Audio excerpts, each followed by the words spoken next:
পেট্রোবাংলার চেয়ারম্যানের অপসারণপূর্বক বিচার চেয়ে আন্দোলন করেছে গ্যাস ট্রান্সমিশন কোম্পানি লিমিটেড জিটিসিএল এর কর্মকর্তা ও কর্মচারীবৃন্দ। রবিবার সকাল ১১টায় জিটিসিএল এর বৈষম্যবিরোধী কর্মকর্তা কর্মচারীবৃন্দের ব্যানারে আগারগাঁওস্থ জিটিসিএল ভবনের সামনে আন্দোলন করেন তারা। এ সময় আন্দোলনকারীরা পেট্রোবাংলার চেয়ারম্যান জ্ঞনেন্দ্রনাথ সরকারকে অপসারণ সহ ৪ দফা দাবি নিয়ে মানববন্ধন ও প্রতিবাদ কর্মসূচি পালন করেন। সকলকে অসংখ্য ধন্যবাদ। এখানে উপস্থিত আছে আমাদের মাননীয় ব্যবস্থা পরিচালক মহোদয় স্যার এবং আমাদের জিএম স্যারগণ এবং অন্যান্য আমার সহকর্মী সিনিয়র জুনিয়র সহকর্মী। আপনারা অলরেডি এমডি স্যারের কথা শুনছেন দুটো বিষয়। প্রথম হলো আমাদের সিস্টেম ল। এই সিস্টেম লতে মন্ত্রণালয়ের কোনো অনুমোদন নেই। স্যার বলছে স্যার আজকে যাবে পেট্রোবাংলায় কথা বলে দেখবে দ্রুত।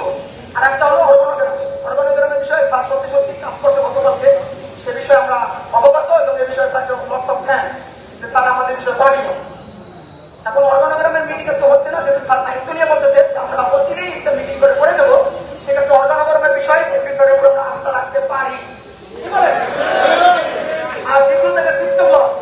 সিস্টেম লস যেহেতু মিনিস্ট্রির কোনো পারমিশন নাই, আমাদের দৃঢ় বিশ্বাস মানে আমাদের যে চেয়ারম্যান স্যার আছে সে যে স্বেচ্ছাচারীমূলক ভাবে পেট্রোবাংলা পরিচালনা করে এটাকে চিকিৎসাকে শেষ করে দিচ্ছে একক ছাত্রতার কর্তৃত্বে। এবং আমরা চাই সে তার ইগো থেকে সরে আসে, আমাদের এমডি স্যারকে আজকে আশ্বস্ত করবে, এমডি স্যার আমাদেরকে আশ্বস্ত করবে, তাইলে কেবল আমরা প্রোগ্রাম প্রত্যাহার করবো।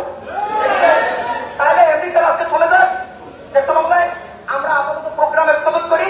বিকাল নাগাদ যদি আমাদের কোনো সন্তোষজনক উত্তর না পাই তাইলে আগামীকাল কেমন থেকে আমাদের প্রোগ্রাম অব্যাহত থাকবে।